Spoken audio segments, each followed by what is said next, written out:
Hi, I'm Donna Davis here with Live Streaming Basics, and I am joined by Thomas Wallace, an expert in live streaming. We are both here to answer all of your live streaming questions today. So, welcome to the show. And, Thomas, thanks for being here. Thanks for having me, Donna, and welcome to everyone out there watching online. Yeah, so this is a great time to be talking about live streaming. Thomas and I both have been doing live streaming for years. We come to it with a different background, but we've both been doing this for a long time. So we wanted to just be able to share some knowledge, but it seems very timely with the coronavirus that a lot of people are asking the question, how do I take my event online, because so many events have been canceled. So we hope we can help you out with that today. Just a quick rundown of all the things that we're going to be talking about today. We're going to go over the gear that's needed, basics of planning your event. We'll show you examples of live streaming. Or live streaming videos that have been live streamed. We'll try to give you some ideas. Then we'll go over just a little bit about the cost and the type of equipment and the hardware and that kind of thing that you'll need, some of the options for you, how simple it can be, and how complex it can be. So live streaming takes in a lot. So first of all, we want to tell you a little bit about ourselves. So I'm going to pitch it out to Thomas to tell you about his background. Very impressive, knows just about anything you need to know in live streaming. Thomas? Thanks, Donna. Yeah, so my name's Thomas Wallace. I recently actually moved back to Georgia, where I'm based now in the Atlanta area from New York. I spent the last 12 years in New York working in production in various different roles. And during my time there, I spent 5 years as senior producer for live streams. So some of you may know of the live streaming platform called Live Streaming. They actually recently were acquired by Vimeo. But while I was there, basically they decided that they wanted to create this internal production team to help serve the platform clients, because a lot of the platform clients realized that they needed help with production. So I was one of the first hires on that production team. And during my time there, I produced hundreds of live streams of varying complexity, from basic single camera setups all the way up to big multi-camera broadcast style shows. And one of the great things about being there was just the range of experience that I got to have working in a variety of different roles in live. So on some projects, I was the producer, I was the tech manager, the director, the technical director, all the way down to even just operating camera and getting an understanding of really what, operating a camera for live means versus doing it for narrative or commercial production, because those things are very different. And one of the other really cool things that I got to be a part of while I was there at Livestream was developing a switching software. So some of you may know of the Livestream Studio software. I believe now it's called Vimeo Studio, but it's a live streaming, a software-based switching software-based switching software that as part of the production team, we helped the developers kind of, come up with all of the features, and we really approached it from a very practical production standpoint of, what is it that you need. So I really got to be a part of that whole development process, and that was really exciting. So I just wanted to share a couple of examples of some shows that I worked on over the years. I just have 3 shows to share with you here, and these are kind of some of the more exciting, clients that we worked with. So the first example that we have here is a fashion show, and being in New York, we did a lot of work with New York Fashion Week. So we'd partner with various different designers to stream their fashion shows live from the red carpet. And this one that you're seeing now is from Carolina Herrera, and we did this show for years. And I believe they still work with Carolina Herrera on this show. She's stuck with the live stream production team. But this is a great look at fashion. Fashion is one of those things in terms of live production that's pretty formulaic. You have that classic 2-camera look coming down the runway where you do the head to toe wide shot and then you have the tighter shot that tilts up from the feet to reveal kind of the entire outfit and show the model as they make their turn at the end of the runway. And in this one, we also incorporated a couple of lipstick cameras, which are kind of small remote cameras that we mount around the venue. You can see that in the opening shot there, that just kind of give you some variety and something different to cut to other than just those two main shots. So those are a great example of some fashion stuff. The next one I want to share with you here is a concert, and this is Slash live at Irving Plaza in Union Square. And this is a great example of a music show. Music is one of those really exciting and dynamic live style shows to do, just because, you know, there's a lot more creativity to it than some of the other more formulaic shows. And in this one, we had 5 cameras. You can see we've got the kind of classic, you know, wide shot at the center of the stage looking up. We've got a downstage camera that's in the pit on a 50 millimeter prime looking up at Slash and getting those nice shots of his guitar and all that. And then we also incorporated a lipstick camera on the drummer, which you may see in the cut here. Another great way to, you know, put kind of a static mounted camera there to just give you a little bit of a more dynamic feel. So that's a great example of a music show. And then the last one that I want to share with you here is from the New Year's Eve in Times Square broadcast, or webcast, I should say.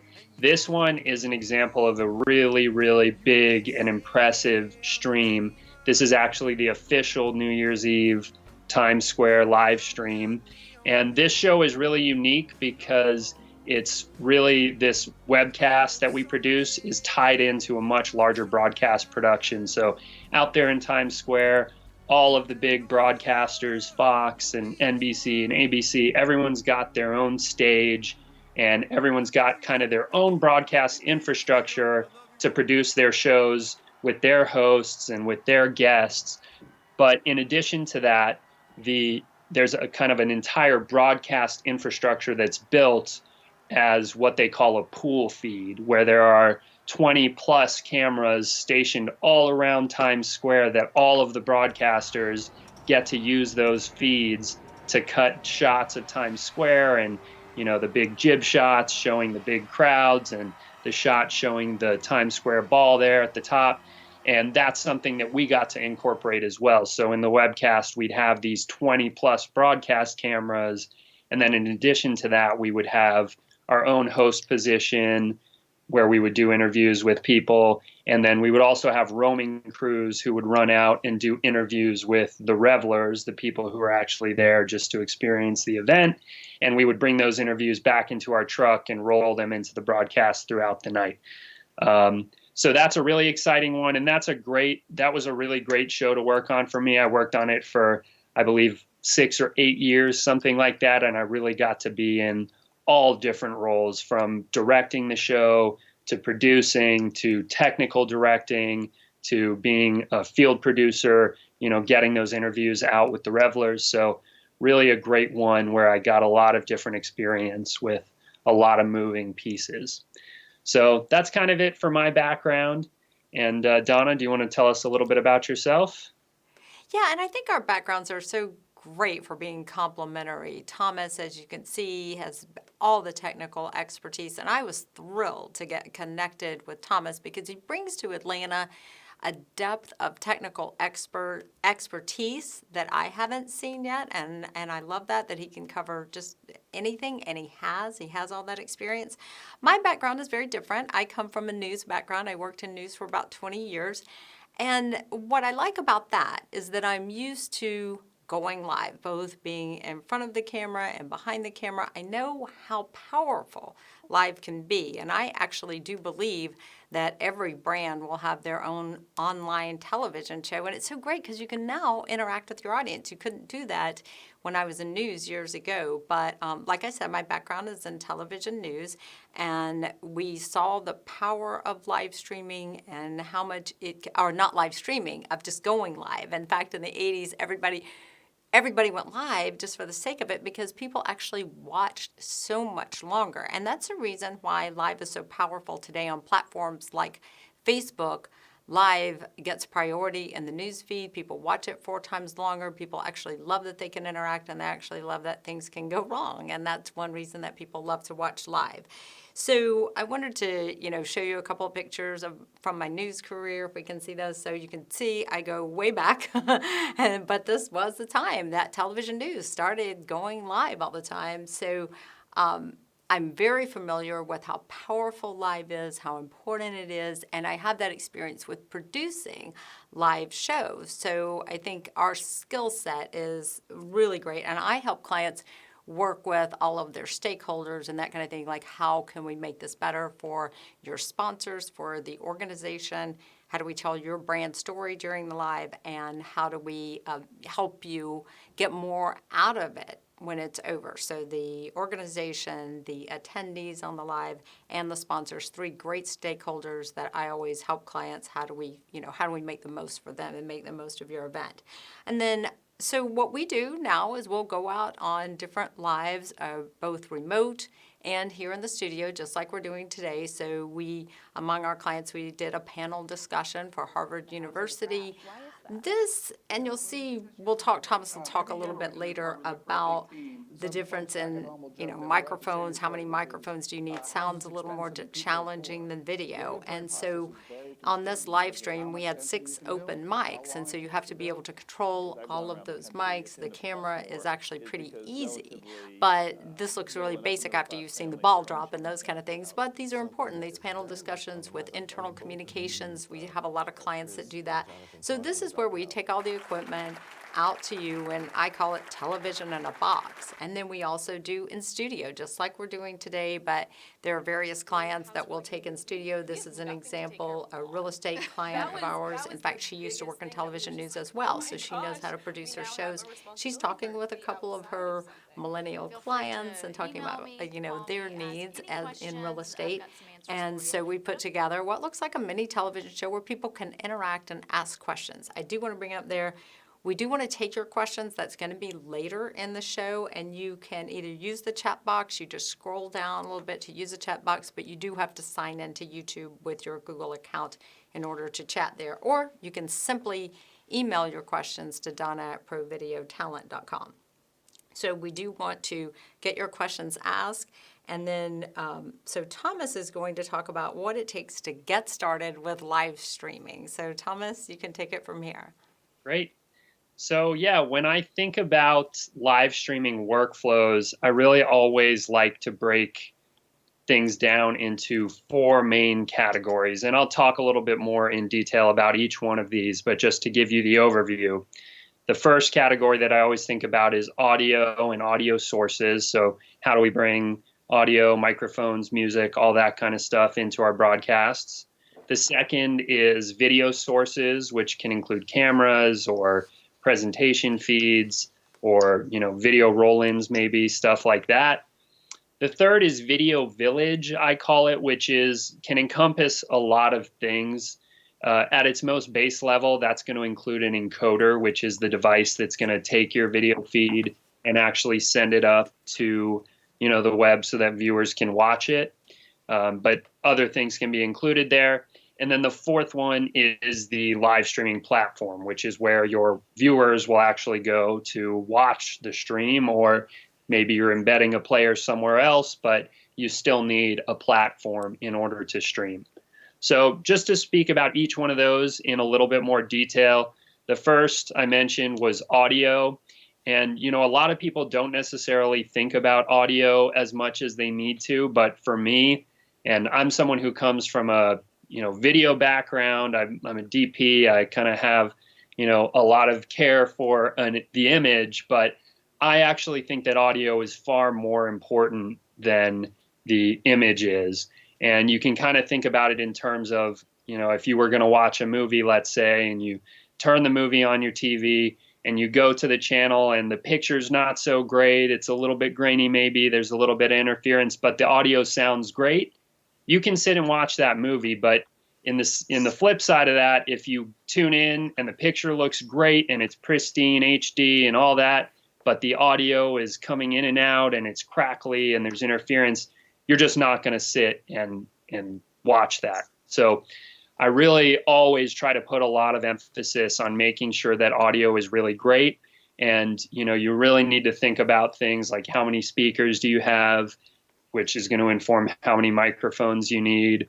When you get into more complex workflows, you really want to make sure that you're including a sword and a sound operator so that you can control the levels of individual mics and all that kind of stuff. So audio is super important, and there's a lot that you can do with it. The second category that I mentioned was cameras or video sources. So, that can be anything from a camera, multiple cameras. We always like to do our live streams with multiple cameras because it just adds this level of production value. It makes things much more dynamic, and it allows you to show much more.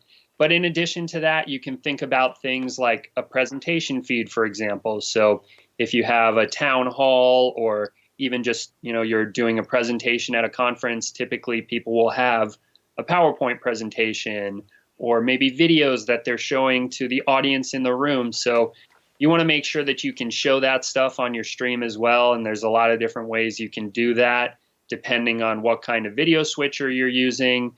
You can sometimes send those sources in over the network, or you can plug a laptop directly into your switcher and do a screen share. So there's a lot of different ways to do that. But the video sources are obviously very important because you do want to have something to show your viewers in terms of visuals as well.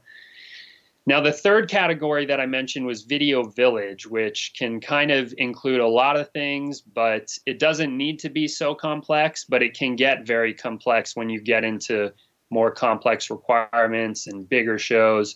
So the major things that I always think about with Video Village is your video switcher, if you need one. If you only have one camera, then maybe you don't need a video switcher, but most of the time we're using a switcher where we can bring multiple camera sources in, as well as include graphics, video roll-ins. We can include those presentation feeds if we're using those. So that's the video switcher. And with switchers, you really have two different kinds of things. You have what we call hardware-based switchers and software-based switchers.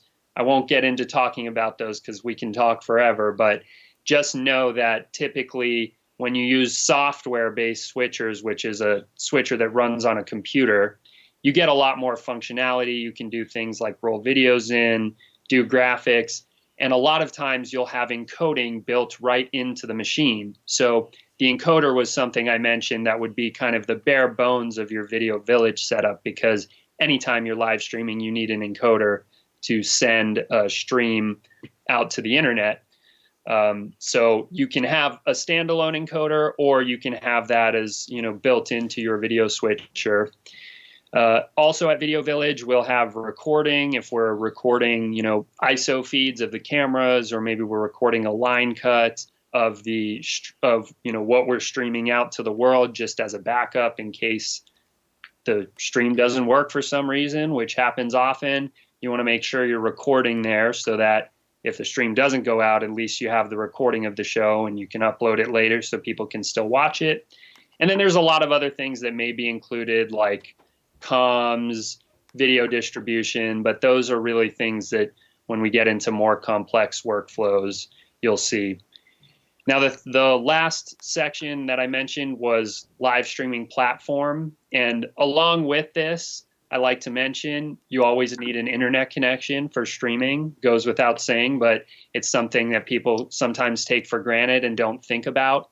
And one of the things that I always urge people when you're doing live streaming is to make sure that you use a wired connection, which means you're actually going to get an Ethernet cable and you're going to plug your computer or your encoder, whatever it is, you're going to plug that Ethernet connection in so that we're not relying on Wi-Fi. We're not relying on a router. Basically, you just want to make sure that you're hardlined so that you can guarantee at least you remove one fail point from the equation. My workflows are always about removing fail points and building redundancy, making sure if something breaks, it can be fixed. So as far as live streaming platforms go, there's a lot of different options out there. There's tons of platforms these days. When I started, there were not so many platforms, but Nowadays, I couldn't even list them all for you because there's so many platforms, but some of the common ones you've obviously heard of. Today we're using YouTube Live, so that's one. Facebook Live. You can go live on Instagram. But then there are some more kind of higher end options like Wowza, Bright Cove, Livestream, and Vimeo are two great options. And then you have some more niche ones, something like Twitch, if you imagine, that's for gaming. So you do have some of those more niche platforms. And when you're looking for a platform, you really just need to consider your needs because there's a lot of different functionality. Maybe security is a big issue for you, so you want to make sure you have a highly secure platform. Maybe you want a player that you can white label. You want to remove the branding from the player and maybe put your own brand on there so that people don't see YouTube or Facebook when they come to watch. Maybe you want to make sure you have functionality for VOD or for cloud encoding where you can have multiple qualities so that if someone connects with a bad internet connection, they can watch stream. So there's a lot of different things to consider with platforms, and kind of like, Donna mentioned, you really just want to list out the things that are important to you and then figure it out from there. So later on, we're going to do some more streams to go more in depth about each one of these categories where I'll kind of give you some recommendations for cameras, for audio, for video switchers, and for platforms, but that's a little bit too deep for us to get into with this basic discussion here. So in terms of getting started, those are the things you need. And the most basic way for anyone to get started is just to use the thing that everyone has, which is your cell phone. And if you think about your cell phone, it's actually got all of those things that I mentioned built right in. You've got a microphone to capture audio. You've got a camera to capture video. You've got an encoder. Typically, that would be an app of some kind, Facebook Live or YouTube Live or Livestream. All of these platforms have apps that you can use to stream. So that's going to be your encoder. And then, of course, you have your internet connection, whether that's Wi-Fi or whether you're streaming via the network. Now, we wanted to share with you a couple of basic two workflows. One of them is basic and one of them is a little bit more complex to show you kind of how these things can be applied in a practical setup. So the first one we're going to show you here is just a very simple workflow diagram. These workflow diagrams are something that I create for any job that I do, and I'll print these off and pass them around to the crew so that everybody understands not just how their little piece of the pie is working, but how everything works together, and just so that people can kind of get the holistic view. So in this first workflow here, what you're looking at is just a very simple 2-camera setup. We're not doing anything fancy. And in terms of audio, this is a very stripped down setup where we've actually removed the need for an audio board completely by just running microphones right into the cameras. And then you can send your embedded audio, the microphones, via HDMI or SDI into your video switcher. And then from there, encode up to the web. So that's a look at just a really basic, simple 2-camera setup that doesn't take a whole lot to get going. And then I have a more complex workflow that I wanted to share with you guys here. This is from a show that I worked on in New York in 2018. This was a product launch for DJI, the company you guys are maybe familiar with. They make drones and gimbals, but this was a show for a release of one of their newest drones. So you can see this is much more complex, and this is, the stakes are much higher in a show like this. So we have 7 cameras here. We've got a presentation feed, the keynote feed you see on the left here.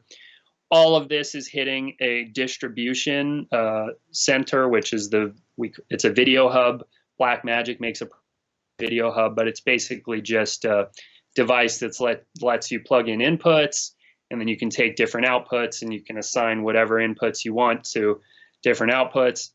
In this case, we actually have a primary and a backup video switcher, and that's something that I do standard in all of my work because you just never know in live streaming. And oftentimes, if you're running a software switcher, for example, computers just crash. Computers just have issues, and there's absolutely nothing you can do sometimes. So in this workflow, we have a primary and a backup video switcher. We also have a separate video switcher here that's just running IMAG, which refers to screens around the venue where the feed is displayed.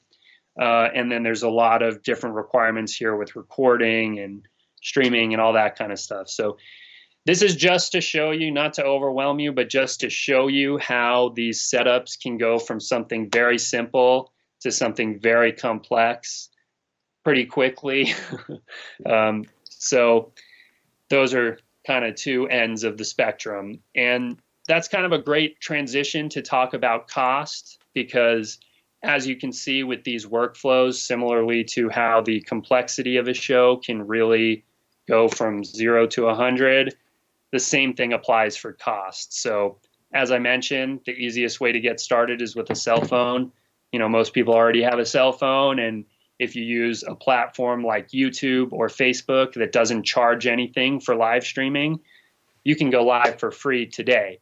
And Donna and I both feel, if live streaming is something you want to get into, it's best to just get started however you can. You don't always have to spend a huge amount of money to get started.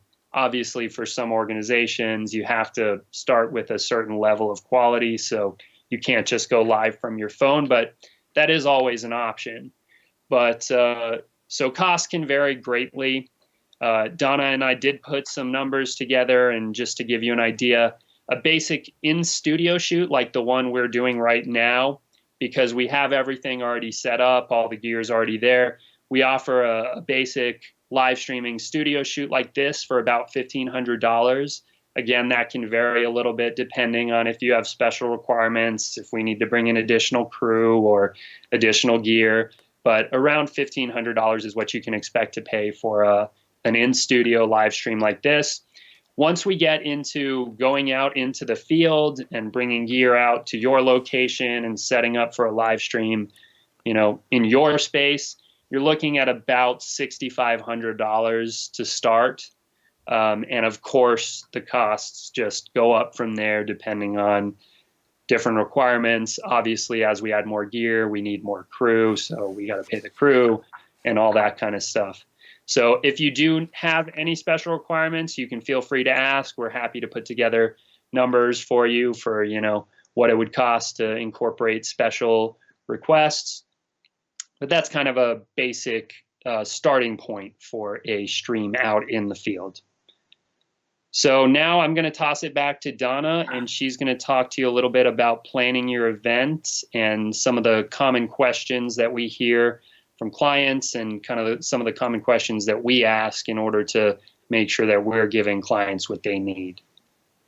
Thanks, Thomas. That was very informative. So as you can see, there's huge differences with live streaming. And some people ask me, well, what's the difference in what you do and going live on a phone?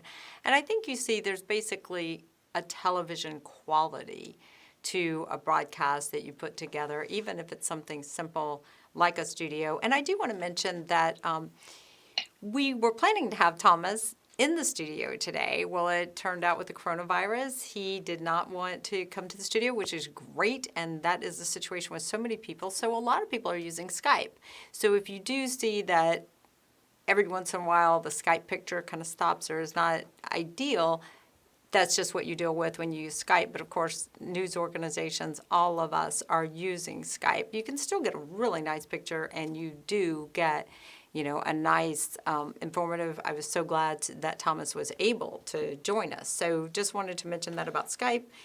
I want to talk to you really quickly. We're going to get to questions in just a minute, but I wanted to, and we do have a great question that we'll get to. I want to talk to you a little bit about DIY versus professional. Of course, the DIY, that's the lowest level, just like Thomas said, is to use your cell phone. But if you wanted to do a live stream, invest in your own equipment, invest in your own people. A couple of things to think about with that is that if you're going live all the time, and you feel like you're going to need to go live really on a consistent basis and you feel like you can save money, it's a good idea to talk and consult with somebody like Thomas to see what would I need to spend to get started to reach my goals when you think about your goals. And you do need a team that does this consistently. There are a lot of changes. You really have to get used to it. Even teams that do full production video, a lot of times within a company, they don't want to do live streams. They can be stressful. You do need to do them all the time because these platforms that you use can also change. So you need to stay abreast. You need to be able to use a team. And then you can even do a hybrid. You could invest in some equipment and a studio and have that set up and then bring in a crew. So there's a lot of different things that you can do, but it's always a good idea. Thomas and I do consulting, and we can work with people all over the country. So just know that before you start to think about making a huge investment, and some people buy the wrong cameras or buy things that don't work to meet their needs, it is a good idea to talk to somebody first and at least get a handle on what those costs are so you can look at it yourself. So I do want to show the planning graphic one more time. When you start to think about a live stream, you do want to think about your goals for this live stream. What is the end goal for that live stream? Is it to educate your audience? Is it to give your sponsors a greater value, as people are looking at now taking their events from in person to online? A lot of people are thinking, especially with nonprofits, we had this huge gala and maybe it's the biggest fundraiser of the year and now we can't have it and now we're going to miss out on all that. So I'm a big believer and felt like even before all this happened that you should both go have your event and take it online at the same time. Some people say, oh gosh, no one will show up if they could watch online. Totally not true. We've seen over and over and over again with our clients that there's more excitement. People want to see the video as soon as people who attended want to see the video the next day. Your sponsors get so much more value because it's a huge audience that's seeing that. And then the participants watch it over and over again. Takes nothing away but builds a lot. But now that you're in this situation where you can't have the gala, you really want to think about taking this online. So you want to think about all your goals. Is your goal to bring everybody together online? Do you want to share information? Do you want a certain number of attendees? Do you want to create excitement? How do you give your sponsors, your attendees, and your organization the most that you can get from a live stream, both on the night, the promotion leading up to it, and then when it's over, the impact that you can make with the video and maybe editing those videos into small pieces like you would do for an award ceremony. So I do want to show a video. We did not actually do this, but I heard from a colleague of mine that a lot of people are going to these online auctions. And instead of just skipping the gala altogether, they are putting it out online, which is a great idea and goes to a question that we have from a nonprofit that's asking, how do we do this sort of thing? So here, of course, they could bring in their logo the entire time. That's easy to do with the software, just like Thomas mentioned. So they're asking people to enter their bids on this online auction. And you can see how the enthusiasm and excitement of the guests and the recognition that they can give people, and everybody was alive on that online chat on YouTube, and so they were taking part in it. And there's no webinar that can mimic what they do. So I think that this is a great idea to take your nonprofit events online. You could even do, I talked to an animal charity and I said, why not have a vet come on and answer people's questions? Maybe you have maybe you don't want a shelter dog or you can't, but you have tons of questions. And then you say, hey, can you appreciate the fact that we had a vet here for half an hour to answer your questions? Make a donation.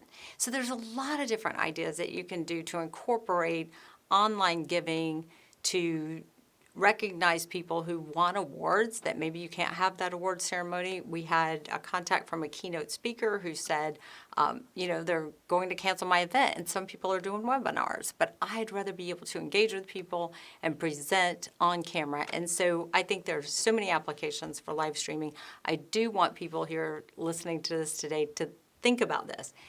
Probably every brand at some point will have their own online show, almost like a television show. Are you going to be ahead of that or just behind it? So it will happen. There's no doubt. There's so much power in live streaming. So yeah, we got the question, how to create a look for a client like nonprofits who may have a logo and videos they want to incorporate. Easy to do. You've seen today, we're able to bring in our names, our visuals, images, text, videos as you talk. I mean, you can bring in anything just like you can when you watch television news. So think of it just like television online. Really no difference. So we have an intern here helping out. Megan, do we have any other questions? I do not see any other questions. Okay, so you can also email me. And Alex, if we can show my email on the screen, so it may make it a little bit easier. You can email donna@provideotalent.com. If you don't want to sign into the chat, we'll take your questions. And now is the time to go ahead and email any questions that you have. If you have something that you want to email us about later, certainly we can answer those questions. We also want to let you know we will keep this video on this same web page. We'll update it so you're not having to see the graphic at the beginning. So we'll update the video, put it out so that you can experience it again on this web page. We also have a live streaming guide that's sort of how do you plan your event for live streaming. You can download that on this page as well. So Thomas, do you have any closing remarks? I don't see any questions here. Well, so. just to elaborate a little bit on the question, how to incorporate this stuff. It's easy to say that it's, not too difficult, but just to give you a little bit more practical recommendations, the software that we're using here to produce this show is called Wirecast. So you can take a look at Wirecast. They're kind of the lower end of, these software-based switching solutions. And I believe they actually offer a free trial. So you can download it, you can import all the assets like Donna's talking about. Typically, they actually have a bunch of kind of pre-built things in here that you can use. So they have templates where you can create lower thirds and all that kind of stuff. But you can also, if you have a design team or maybe the brand already has some of this stuff, you can actually create assets in Photoshop or in another program and bring things in like a PNG with transparency in order to be able to do lower thirds like this. So Wirecast is a really great solution to look at if you just want to get started with no cost. And as I mentioned before, when I was talking about Video Village, it's got the encoder built right in. So you just type in your YouTube credentials or your Facebook credentials or whatever platform it is you want to use. Of course, they don't integrate with every platform out there, but they have a lot of integrations. So you can just type in your credentials and go live right from Wirecast.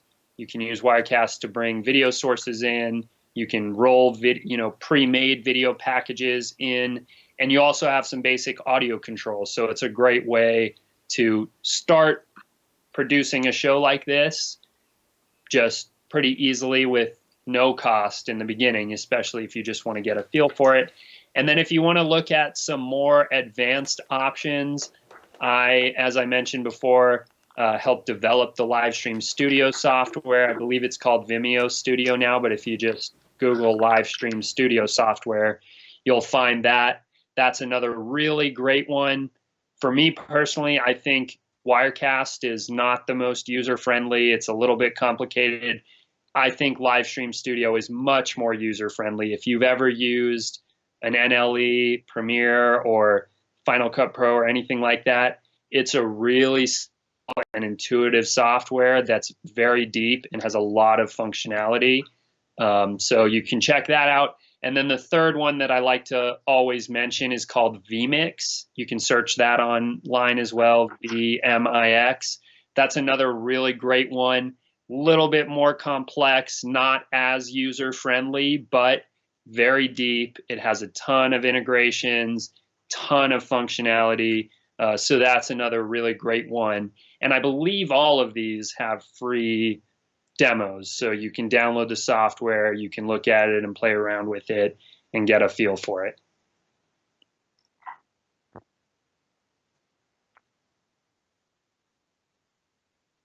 And the real reason to go live is how can your audience interact with you? So I would say the simplest way to get your audience to interact with you is to go live on Facebook. We were deliberate not going live on Facebook today. We are going to do some lives on Facebook, but today we really wanted to put this on a web page and go live from a web page. But we could go live on Facebook. We will go live on Facebook. And so it's interesting. In 2008, my company started live streaming. The technology's been around for a long time. I mean, when you think about that, that's 12 years ago, and it's still not widely used. But the technology was there. We helped an association literally go from about 15 members that showed up to their event to an association with about 2,000 members. They did their CEUs online. And so at that point, if you already had an audience that could interact, so they had the event audience that was there, then they had people who, we put a chat box. We embedded a chat box because YouTube didn't have one back then. So we would go live and they would ask questions via the chat box. So that's one way, and people can, write in and ask their questions just like you guys are doing right now. Because sometimes people don't want to sign into something like YouTube and that kind of thing. So that's one way that you can, bring people in and have them interact. But when Facebook came out with, I'll never forget the day. I'm sitting watching the news, CBS this morning, and Facebook, they mentioned Facebook lets you go live now. And I thought, this is a game changer because people are already on Facebook.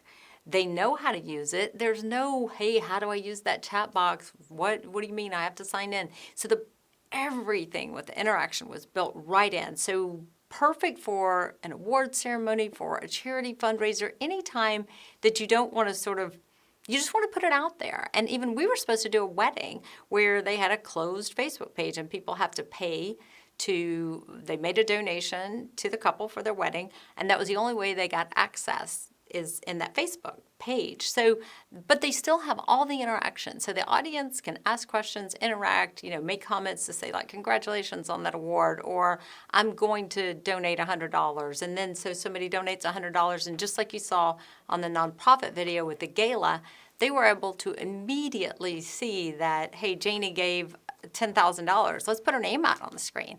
So it's such real-time interaction, and that is really the reason to go live, is for that interaction. So that's a great question. I'm glad you asked. So we just got a question from one of my friends in the Video Association group. So I'm just going to read this. I haven't read it, so if I make a mistake. In an era of social distancing, how do video pros pitch this idea to clients? Clients won't come to the studio, and video crews should not go to them either. How can you do more than Facebook Live or YouTube Live? Well, I think today is an example of how we did that. Like, Thomas didn't want to come to the studio, reasonably so, and so we wanted to set it up just like this. And so the people that I work with, Alex, who is there doing the switching, we're still working through this. And so we are doing the social distancing. He's far away from me, so we can still go live, but he's asking, how can you do this beyond Facebook or YouTube? And like Thomas mentioned, there's so many other things that you can do, but I think the simplest thing, bring somebody in via Skype. And Thomas, I'll let you answer some of that. And Don, who asked the question, is a video pro, so I know he does a lot of really fantastic videos. So.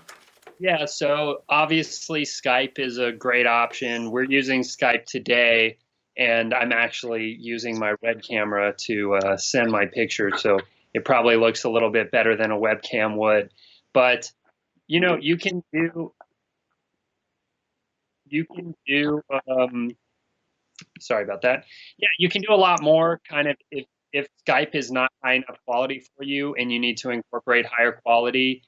Obviously, there's a bit of a cost involved, but do like sending the people who need to be a part of your live stream a camera package with an encoder, and you can do that in a way where everything is pre-configured and they pretty much just have to plug things in.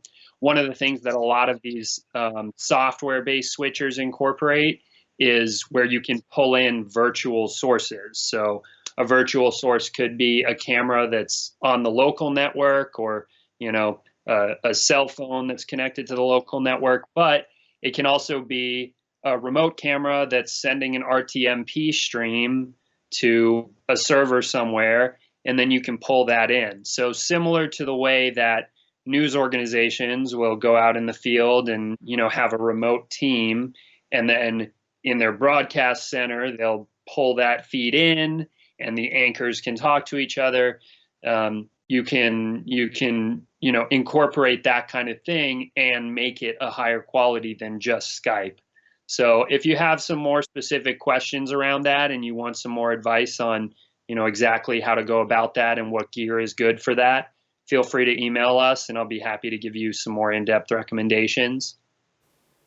So this is really, thank you, Thomas, for that answer. This is really helpful. Somebody sent in a chat and said that my link didn't work to the live streaming guide. I will get that fixed. We'll get this video up and I will fix that link. And thank you for letting me know. So we'll get that done. We also had this question, and Thomas, listen in on this one because you may be able to answer this better than I can. Thomas is much more technical than I am.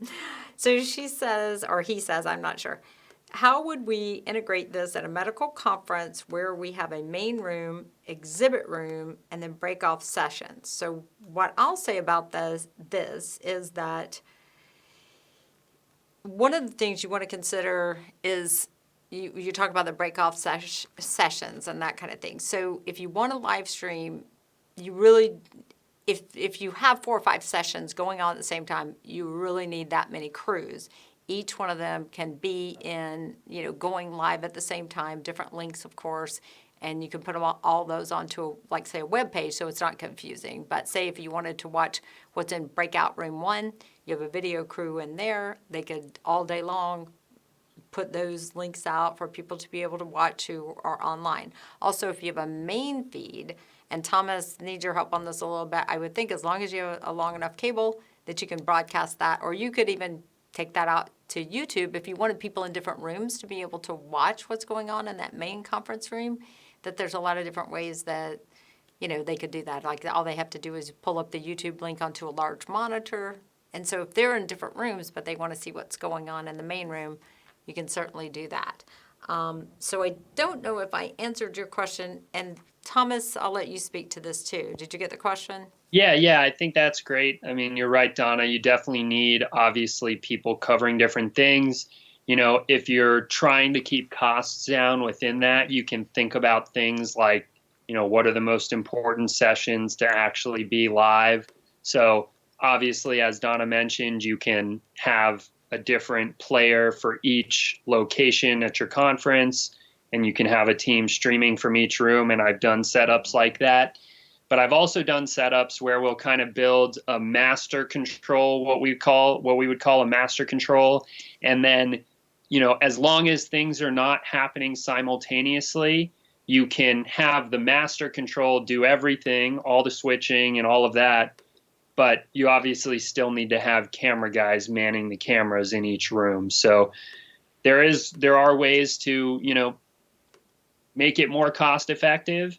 And the other thing to think about is, how important are those breakout sessions? If you have the keynote stage and that's a huge priority and you want to make sure people can see the keynote and that stage is live all the time, then, you can just make that live all the time. And then you can have crews just filming in the other rooms. And then you can even, if you have the infrastructure for it, you can do a quick edit and you can bring those other presentations into your stream as video playback. So they're not necessarily live, but, maybe you have breaks in the keynote presentation. So the keynote, has a break from noon to 1 p.m. And then you're able to ingest one of those previous sessions from another room and play that out on the main feed. So that's a way to make it more cost effective where you can, just have that one main crew, because it does obviously get more expensive when you start adding more video switchers and more technical directors and all that kind of stuff. And that's such a good point, because some people who don't want to take the leap, I guess, of going live, what they'll do is just to have like a video crew and a live streaming crew, and just one of the video crew will go out to each one of these things so that at least you're creating that sense of excitement. So say you had a keynote speaker and then you had that video crew shoot that, and then you just take it to the person who's there at the live streaming computer and they just put it out live on, say, Facebook. So, and maybe they edit together little things from your conference, and you're not actually having to you have each one of these pre-tape pieces go out live. And so that is one way to kind of create excitement. And you're right, that there's so many different ways to look at this, and depending on exactly what your needs are. Obviously, if you wanted these for CEUs or that sort of thing, you wanted to be able to take the whole presentation, that's how you do it. But there's so many different ways. Great point, Thomas, that these video crews, that's another thing. The wedding that we had scheduled to shoot this Sunday, we were going to have a video crew there because she asked, the bride asked, well, can we, walk around with these cameras? I like to use cables. The cameras are, set with a cable. And so I don't want my cameras running around. But the predator, like they call it, the producer editor, we had a crew who was just dedicated to, they would go around and show people, and they could be loose and not wired, and then they edit right there and then hand it to the director, and we put that out to make the wedding more exciting and bring a little more action to it. So I think those are great points, and a good live streaming company will always consult with you on what are your goals, and sometimes I'll work backwards with people. Tell me what your budget is, and I'll tell you what we can do for that.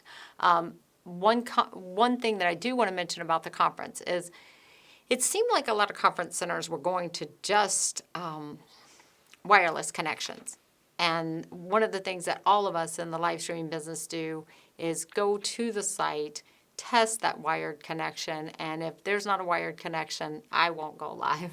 And because you're just risking too much. You spend all this money, and you may or may not, you may have problems with the wireless. And you can speak to that, Thomas. This is more your area of expertise, but I always go to the site, make sure that the upload speeds are great enough. So yeah, that's a great point for you to speak to.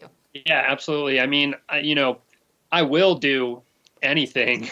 If the only thing available is wireless, I'll do it. It's certainly not recommended, and I don't like it. But in that scenario, I am always very upfront with my clients because, as with anything in live streaming, unless you really build redundancy into your workflows, which means maybe backup internet sources, maybe backup transmission plans, maybe a backup video switcher, things happen, things go down. So it's possible to stream from Wi-Fi. It's certainly not recommended. But for me, as long as the client understands, hey, I'm going to do everything in my power to make sure that things work. But sometimes things are just out of our hands. And Wi-Fi is one of those red flags that I'll throw up and say, we can do this if you want, but, it's really not recommended. But if it's the only option and you're willing to take on that risk, then I'm happy to do it. But, Donna, I haven't seen, and I haven't worked at many event centers here in Atlanta just yet, but typically these event centers, conference centers, hotel ballrooms, all of these places have IT staff. And if you ask the right questions and you push hard enough, and if our clients, the people who are hiring us for their events, are on board, and they're paying all this money to rent the space, then typically the IT departments will work with us, and they will give us a wired connection, and they will help us try to make sure that we have dedicated internet or whatever it is that we need to make sure that it's going to go as well as possible.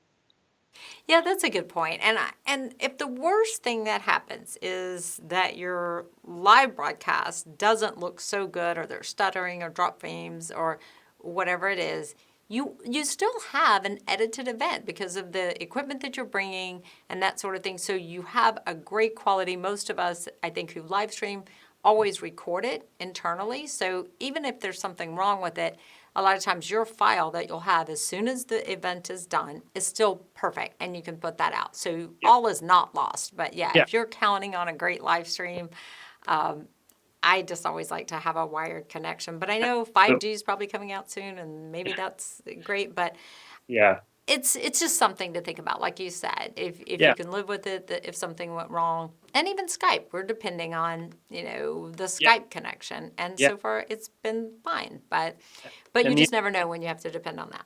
And the other thing on that front, which a lot of people don't, if you don't really know about live streaming, all of these encoders, I mentioned the idea of an encoder that takes your video and pushes it up to the internet.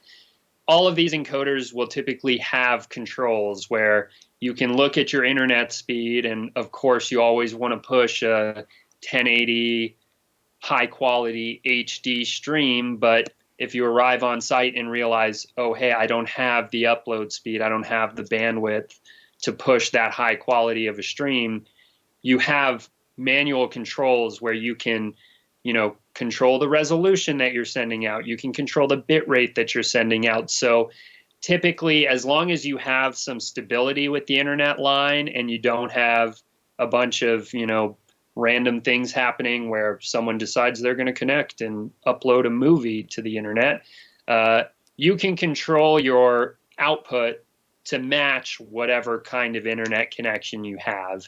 And typically we'll recommend having at least twice as much upload bandwidth as what you plan on sending out from your encoder. So if you're planning on sending out a 2 megabit stream, we'll typically want to make sure you have at least 4 megabits of upload speed to send that stream out, have some headroom to make sure that, you have fluctuations. Anytime you're sending a stream out, it's never a fixed number. It's constantly fluctuating based on how much data there is, if there's a lot of movement in your imagery, all that kind of stuff. So, but you can kind of tailor what you're doing to fit what you have available to you. All right. I think we're going to leave it at that, Thomas. So thank you so much for being here. I appreciate our online audience. Like I said, we will have this video out resident on the same page. We'll just have it edited so that we don't have so much of that graphic at the beginning. Anything else, Thomas? I did have just something to elaborate on one of the previous questions. I won't take too long here, but someone had asked about audience interaction, and I've had a lot of experience doing various things with audience interaction that go beyond just the chat. So just to throw out some ideas for you, Twitter is a great way to incorporate interaction. So I've worked on events for brands where they'll create a specific hashtag that's related just to the live stream. And when you get into more sophisticated systems, you can actually use the Twitter API to pull tweets right into your webcast.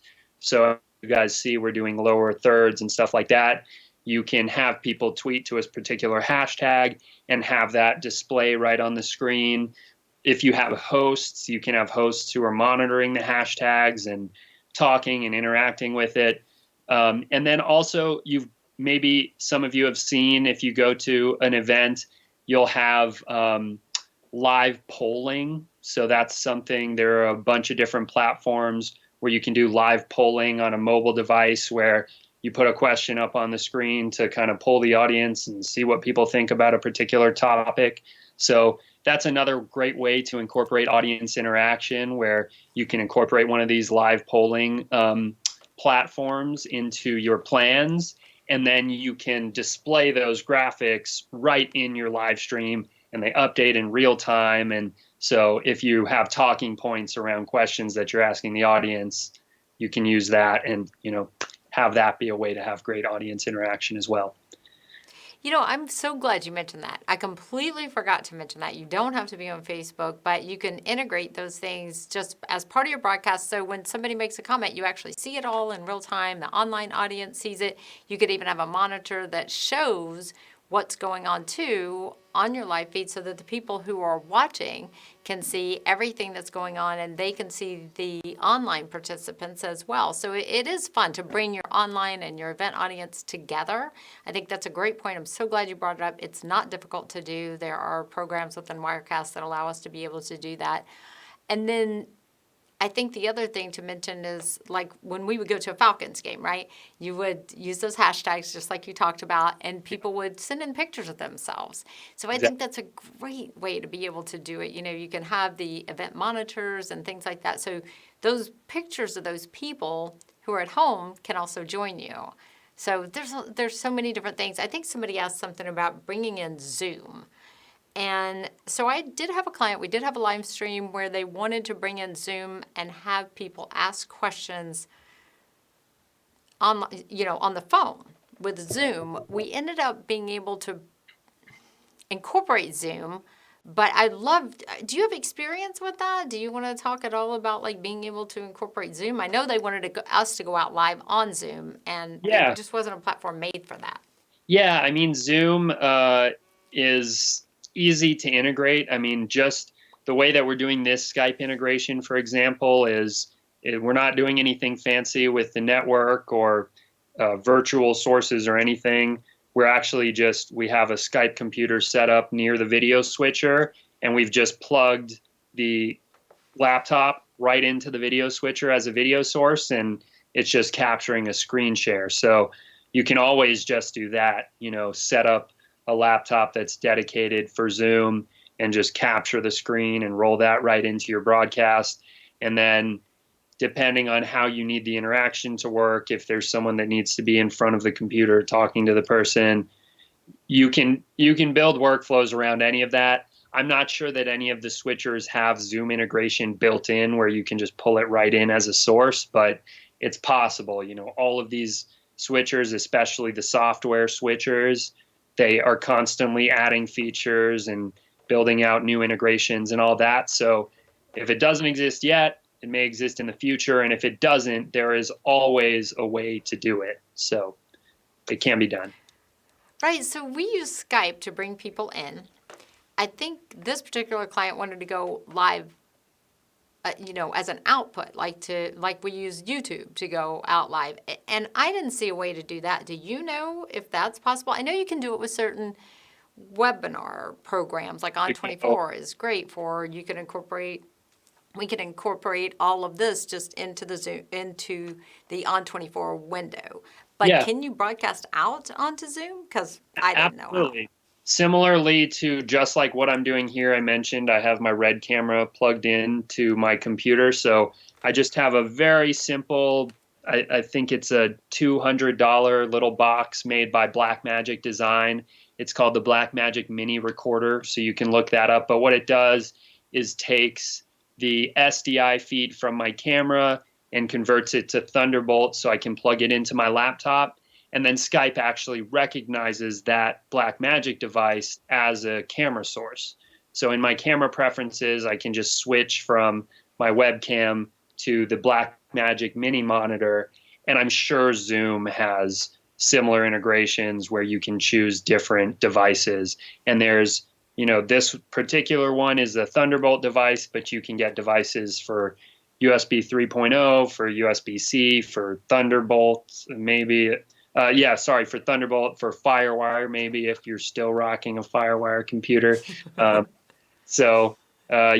all kinds of solutions, and it's definitely not difficult because Donna, as you know, your computer that's running this stream can just output an SDI or an HDMI feed, so you can easily incorporate that into Zoom. Yeah. Okay. Well, I think we're going to leave it at that. Megan, or do we have any more questions? Okay. And I don't see any more on my email. So we thank all of you for joining us today, and we're going to leave it at that.